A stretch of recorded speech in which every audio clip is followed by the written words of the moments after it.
Le texte que vous m'avez demandé de commenter aujourd'hui est un extrait des Fausses confidences de Marivaux. Il s'agit de l'acte 1, scènes 1 et 2, le tout début de la pièce, c'est ce qu'on appelle donc l'exposition.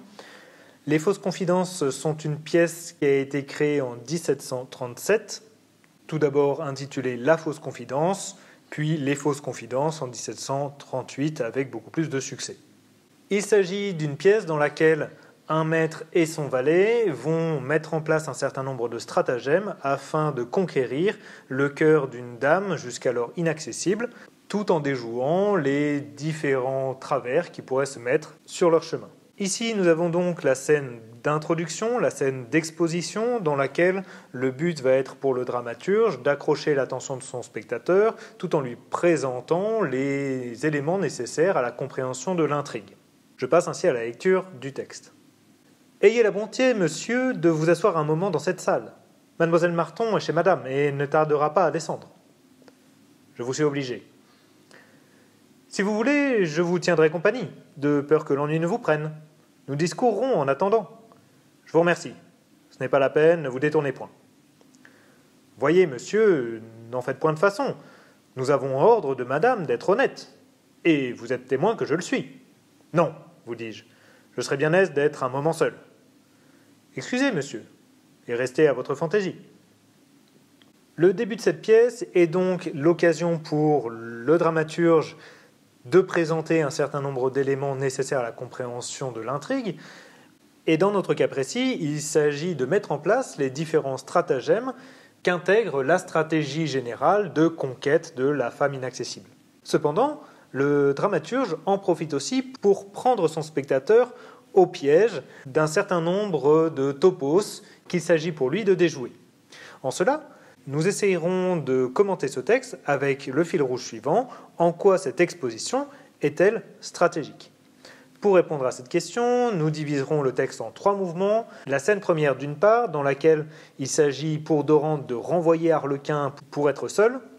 La scène 2, dans laquelle le valet fidèle de Dorante, Dubois, apparaît et qui est centré autour de la nécessité du secret. Et enfin, le 3e mouvement, de la ligne 20 à la fin du texte, dans laquelle il s'agit pour les personnages de présenter leur projet au spectateur, tout en jouant sur la double énonciation. Je commence ainsi le commentaire. Le personnage d'Arlequin est immédiatement identifiable par le spectateur comme un personnage de valet. C'est ce que va donner la didascalie, évidemment, puisque Arlequin introduit Dorante, ce qui est un rôle de valet, c'est-à-dire qu'il le fait rentrer sur scène, dans la pièce, au double sens du terme pièce. On voit aussi son statut de valet à travers la manière dont il s'exprime, avec l'expression de politesse « avoir la bonté de », avec l'apostrophe « monsieur », avec le vouvoiement. Mais Arlequin ne fait pas qu'introduire Dorante dans la pièce matérielle qu'est la scène, il introduit aussi 2 autres personnages dans la pièce représentée, à la fois Mademoiselle Marton et Madame. Ici commence à se tendre un premier piège pour le spectateur, puisque celui-ci est habitué des comédies tournant autour des histoires d'amour et de femmes à conquérir, et ici il s'agirait traditionnellement de conquérir la jeune femme, identifiée ici avec le mademoiselle, Mademoiselle Marton. Madame pouvant éventuellement être la mère de cette demoiselle. Cependant, le piège est signalé par l'utilisation d'un prénom. Marton n'est pas un nom de famille, c'est bien le prénom du personnage, mais il est possible déjà de tendre un premier piège au spectateur à travers cette appellation. Les répliques de Dorante dans toute la première scène montrent qu'il a envie de se débarrasser d'Arlequin. On peut noter cependant le vouvoiement qui montre que Dorante n'est pas en situation de commander à ce valet. Il est donc ici un invité, c'est pour ça qu'il a été introduit. Ces répliques sont relativement courtes en comparaison de celles d'Arlequin, mais celui-ci insiste à plusieurs reprises. On peut noter d'une part le changement de pronom, je vous tiendrai compagnie à la ligne 4, à nous avons ordre de madame d'être honnête à la ligne 7, suite à la sécheresse de Dorante, sécheresse qui va se traduire dans la réplique ligne 6 par la sileps, je vous remercie, c'est à la fois quelque chose de poli, mais il essaye aussi de le congédier, puisque remercier a les 2 sens du terme. On remarque aussi dès cette réplique que la caractéristique du discours de Dorante va être stylistiquement l'usage répété de la négation, des négations totales, ne pas, ne point, non à la ligne 11, non fonctionnant de manière intéressante puisqu'on ne sait pas véritablement ce qu'il nie. Est-ce qu'il nie le fait que Arlequin soit honnête? Est-ce qu'il nie le fait qu'il est témoin de son honnêteté? Ou est-ce qu'il nie simplement le fait qu'Arlequin lui propose de rester pour discourir? En tout cas, ce qui est intéressant, c'est qu'il refuse de discourir, c'est-à-dire qu'il refuse le dialogue, ce qui paraît étonnant pour un personnage de pièce de théâtre qui n'existe que par le langage. Dorante est ici un personnage qui n'est pas à sa place et qui le montre en refusant le jeu théâtral. Il aimerait être un moment seul.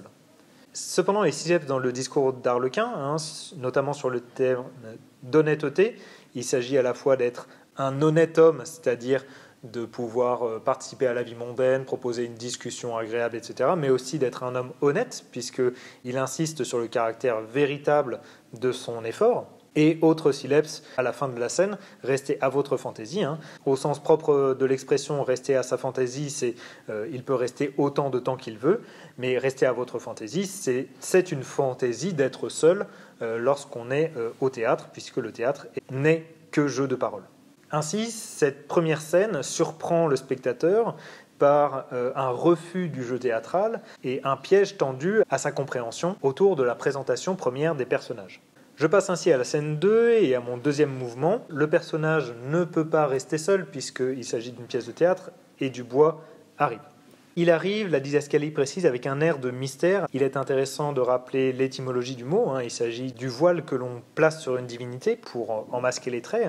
Donc Dubois va être immédiatement attaché par la didascalie à cette idée de mystification, de voile, qu'il s'agira éventuellement de dévoiler, et commence déjà à se tisser un rapport entre ce personnage et le dramaturge lui-même, ou en tout cas le stratège de la fausse confidence en tant que pièce et en tant que stratagème. Cette intervention de Dubois semble rassurer Dorante, comme on le voit avec l'interjection A, les modalités exclamatives et interrogatives, et on peut noter immédiatement la différence qu'il y a dans l'interaction entre Dorante et Dubois et entre Dorante et Arlequin, puisque là où Dorante, vous voyez Arlequin dans la scène 1, la scène 2 commence sur un tutoiement. Te voilà. Ce tutoiement est unilatéral, puisque Dubois vous voit Dorante. On peut donc en déduire qu'il s'agit d'une relation maître-valet. Mais ici, contrairement à Arlequin, Dubois serait le valet de Dorante.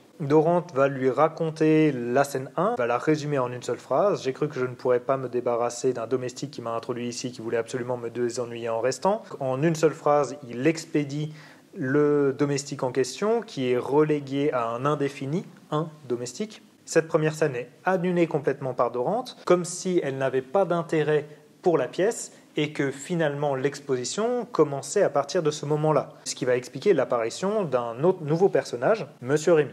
La réponse de Dubois, voici l'heure à peu près qu'il vous a dit qu'il arriverait, est extrêmement intéressante, puisqu'elle va insister sur l'omniscience de Dubois. Dubois n'était pas là, mais malgré cela, il sait quand même ce que M. Rémy a dit à Dorante. Et cela s'expliquerait vraisemblablement parce que c'est lui qui lui a dit de le dire. La didascalie, il cherche et regarde, rappelle le verbe utilisé dans la réplique précédente de Dubois, guetter. Dubois se comporte véritablement ici comme un prédateur, ou en tout cas quelqu'un qui regarde, quelqu'un qui va avoir sur scène le jeu du metteur en scène, parce qu'il voit tout et qu'il dirige tout. Le stratagème s'explicite, il est essentiel que les domestiques ne sachent pas que je vous connaisse. Le secret est obligatoire, mais il y a du coup une utilisation stratégique de cette exposition dans le sens où il s'agit ici d'expliciter pour le spectateur quelque chose qui est censé être secret pour les personnages. Ainsi, Dorante occupe ici une fonction traditionnelle de confident, il est celui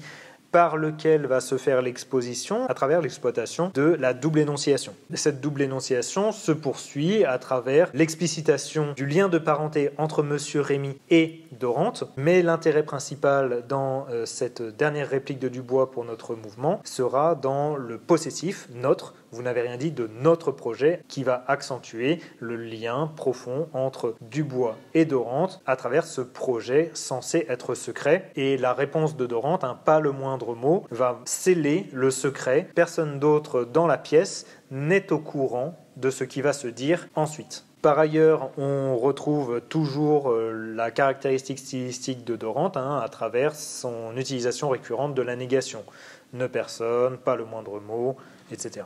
Je passe ainsi à ma troisième partie dans laquelle Dorante va présenter explicitement le projet, toujours dans l'utilisation traditionnelle de la double énonciation. Il s'agit pour le dramaturge de présenter à travers cette discussion l'intrigue de la pièce. Le stratagème est présenté explicitement. Il me présente de la meilleure foi du monde en qualité d'intendant à cette dame dont je lui ai parlé et dont il se trouve le procureur. L'idée ici, très traditionnelle, est pour Dorante d'être présentée à une dame dont on sait du coup qu'elle n'est pas Mademoiselle Marton, puisque Mademoiselle Marton n'est pas une dame, elle est une demoiselle. Donc le piège institué au début de la scène 1 est ici contré, retourné. Le spectateur est surpris et on apprend que le stratagème reposera sur un déguisement en qualité d'intendant. Et le secret est bien gardé, comme le montre l'expression au superlatif relatif de la meilleure foi du monde, qui explicite le fait que M. Rémy n'est au courant de rien. Comme cela sera expliqué juste après, il ne sait point du tout que c'est toi qui m'as adressé à lui. On retrouve ici, à travers le pronom toi, le rôle principal de Dubois dans la mise en place du stratagème. Le piège qui se levait avec l'expression « cette dame-ci » confirme qu'il n'est qu'un piège, une Mademoiselle Marton. Donc la demoiselle en question n'est pas celle qu'il faut séduire, puisque sinon nous n'aurions pas ici le pronom indéfini, une. Il s'agit donc bien de cette dame-ci qu'il s'agira de conquérir. On retrouve là encore le possessif, notre projet. Cependant, à travers le pronom disjoint, moi, et la position COD qui m'y prête, on retrouve comme une peur de Dorante, en tout cas une dissociation de Dorante, comme si Dubois était le seul à l'origine du stratagème qui paraît extravagant, impossible. On retrouve ici, en corrélation avec cette dissociation, l'omniprésence de la négation qui va marteler le fait que Dorante préférerait ne pas être ici, en tout cas qu'il semblerait ne pas y être à sa place, ni dans la pièce dans laquelle il est, ni dans la pièce dans laquelle il joue, pièce dont le metteur en scène serait Dubois, qui est nommé à la ligne 26, et Dubois à la volonté duquel il est censé se soumettre.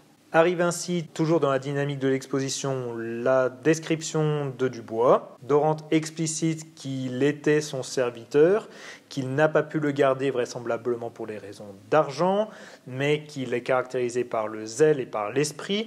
Ainsi, on a une caractérisation traditionnelle de valet de comédie, un personnage au service de son maître, un personnage rusé, un personnage de stratège.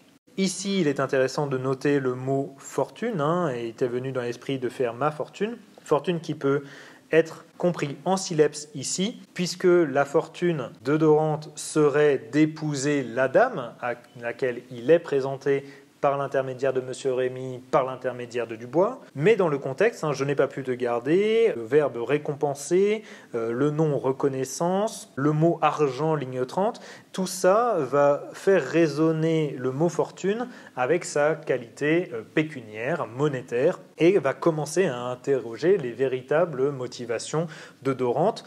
En tout cas, cette motivation est certainement celle de Dubois, puisque cela lui est venu dans l'esprit. Cet aspect manipulateur de Dubois va se confirmer dans sa réplique, ligne 29-31, avec les anadiploses, vous, vous, homme, homme, anadiploses qui sont en fait des chiasmes déguisés. Première personne, je, vous, vous, deuxième personne, M', première personne, qualificatif, homme, homme, relative, fonctionnant comme un qualificatif. Donc ici, il s'agit véritablement de montrer stylistiquement que Dubois est celui qui tend les pièges et celui qui va conduire les autres personnages à son bon vouloir. Et en cela, la réplique finale de Dorante, « ma fortune serait tienne », explicite la sileps sur le mot « fortune » au mariage que fera Dorante, équivaudra le paiement de Dubois, si et seulement si sa stratégie fonctionne, ce que la multiplication des négations n'attend rien que vient modéliser. En quoi cette exposition est-elle stratégique? Tout d'abord, il s'agit ici de la scène d'exposition d'une stratégie. Une stratégie très traditionnelle, puisqu'il s'agit, dans le pur style de la comédie, de conquérir une dame inaccessible par le biais des stratagèmes d'un valet. Cependant, cette stratégie traditionnelle est renouvelée, notamment à travers la syllèbse que nous avons relevée sur Fortune, et qui va introduire finalement un doute sur les motivations de Dorante lui-même. De même, l'utilisation des syllèbes tout du long du texte est elle-même stratégique, puisqu'elle va signaler dans le texte, stylistiquement, que tout sera à comprendre à double sens. Ce qui est bel et bien l'idée de base du stratagème, surtout lorsqu'il est au théâtre, soumis à la double énonciation. Deuxième point, il s'agit d'une scène d'exposition très traditionnelle, dans le sens où elle présente les personnages en relation les uns avec les autres, dans un contexte spatial donné, un contexte temporel donné, et tout cela sert finalement à prendre le spectateur au piège de l'intrigue. Et en cela, eh bien, traditionnellement, elle fonctionne bel et bien comme une stratégie. Cependant, la stratégie est à l'œuvre du côté du dramaturge, dans le sens où cette scène d'exposition repose sur un personnage de confident qui va venir justifier la double énonciation. Enfin, le renouvellement de tous les topos, de tous les lieux communs de l'exposition, va être là pour piéger le spectateur. On a des doutes sur la personne à conquérir, on a des doutes sur le caractère traditionnel des valets, on a des doutes sur la réussite de l'entreprise qui va être modélisée notamment par l'omniprésence de la négation. De la même manière que Dubois, le stratège principal, comme on le voit avec l'utilisation spécifique des chiasmes, va piéger les autres personnages, eh bien celui-ci va devenir finalement la figure du dramaturge, piégeant lui-même le spectateur. Je passe ainsi à la question de grammaire. Vous m'avez posé la question de la construction de la négation, lignes 25 à 28. La négation se construit traditionnellement en deux parties, c'est pour ça qu'on l'appelle bitensive. Il y a une partie traditionnellement placée avant le verbe conjugué, qu'on appelle le discordantiel. Traditionnellement, il s'agit de ne ou n apostrophe. Et une partie après le verbe conjugué, qu'on appelle le forclusif. C'est le forclusif qui va nous permettre de déterminer si la négation est totale, partielle ou exceptive. Dans notre texte, nous n'avons que des négations totales, mais toutes ne fonctionnent pas de la même manière. Nous avons deux négations qui sont effectivement bitensives. Je n'en suis pourtant pas, ne pas est effectivement bitensif et va nier le verbe être. De la même manière, n'est point, négation bitensive qui vient nier le verbe être. Dans les deux cas, les discordantiels sont n apostrophe. Et dans le premier cas, le forclusif est pas, et dans le deuxième cas, il s'agit de point. Nous avons de la même manière trois négations totales, mais dont le forclusif n'est pas exprimé. Je n'ai pu te garder, je n'ai pu même te bien récompenser, je ne te doive. Cette absence de forclusif peut s'expliquer par la classe sociale de Dorante, qui ici est présentée comme intendant, mais qui fait partie d'une classe sociale bourgeoise, voire de haute bourgeoisie, comme le rappelle le fait que son oncle soit procureur. À cela, il faut rajouter un phénomène intéressant, qui est le phénomène de la double négation. Nous en avons deux ici. Je n'en suis pourtant pas moins sensible à ta bonne volonté. Ici, l'adverbe moins va jouer comme un adverbe négatif et va venir lui-même nier la négation. De la même manière, il n'est point de reconnaissance que je ne te doive, les deux négations vont s'annuler elles-mêmes. Cette double négation va alors avoir pour effet de renforcer l'affirmation, et on pourrait traduire les phrases ainsi: j'en suis d'autant plus sensible à ta bonne volonté, et je te dois toute la reconnaissance.